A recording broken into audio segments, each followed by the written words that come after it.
Hi everyone, I'm Lindsay Issa, and today we're going to be going over some SAT and ACT grammar rules. So the first lesson is going to be on wordiness and redundancy.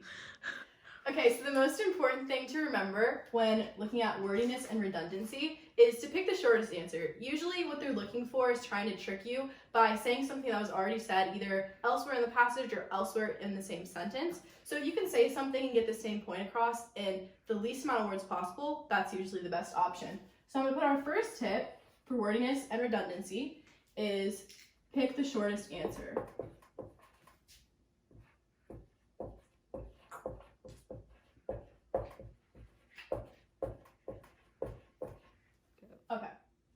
Okay, so we have an example sentence up here, and it says, Jessica liked the most prettiest dress at the store. The underlined portion being most prettiest. So that's the portion that these answer choices are going to revolve around. And upon reading the sentence, you can probably tell it doesn't sound quite right. Like, you can make it sound a lot better.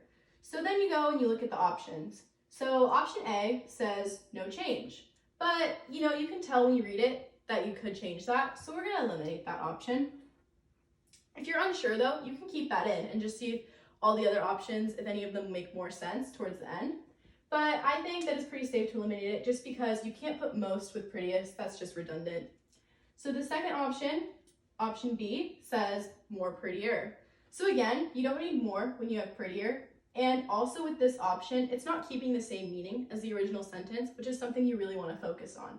So prettier is a comparative adjective, the ER is comparative, and prettiest is a superlative adjective, so those don't really mean the same thing. So we're going to eliminate that option as well. Option C is prettiest. So that sounds pretty good to me. Like, I think that could be the right answer, but we're going to read the last option just in case, because sometimes they throw a couple in to throw you off. So option D is most beautiful. Again, that's not the least words possible. Prettiest is using one word, most beautiful is using two words, and the original sentence also uses pretty as the base adjective. So I'm going to say that the answer is C. Okay, so this is a second example. This is another type of sentence you can see. So it says, Sophia was happy and joyful when she got accepted to college.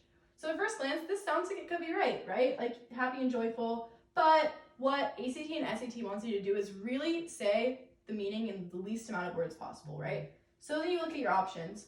Option A is happy. So you put that in the sentence. Sophia was happy when she got accepted to college. That makes sense. That's using less words. So that could be the answer. But we're going to read the second choice. So option B says overwhelmingly happy and ecstatic.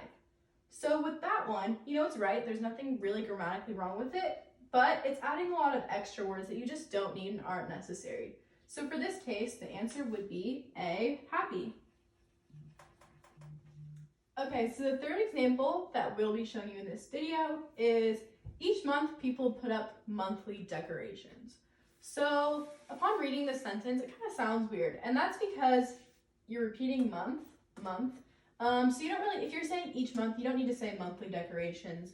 That just kind of sounds weird. So then you move on to your options. So option A is no change. And obviously, you're not going to leave it like that, so we're going to eliminate that option.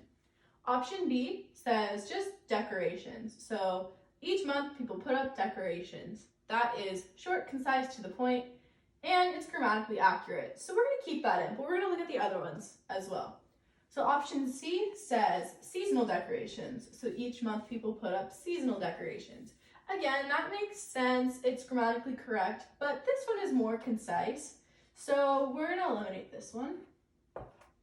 And option D is pretty decorations. So same kind of deal with the seasonal decorations one. It's not as concise as just decorations, so we're going to eliminate that. So because of our rule, which is pick the shortest answer, we're going to go with decorations. So that's all we have for you today on lesson 1, which was wordiness and redundancy for SAT and ACT grammar. If you have any more specific questions or anything else you want to ask us, feel free to reach out and we'll get back to you as soon as we can. Thank you.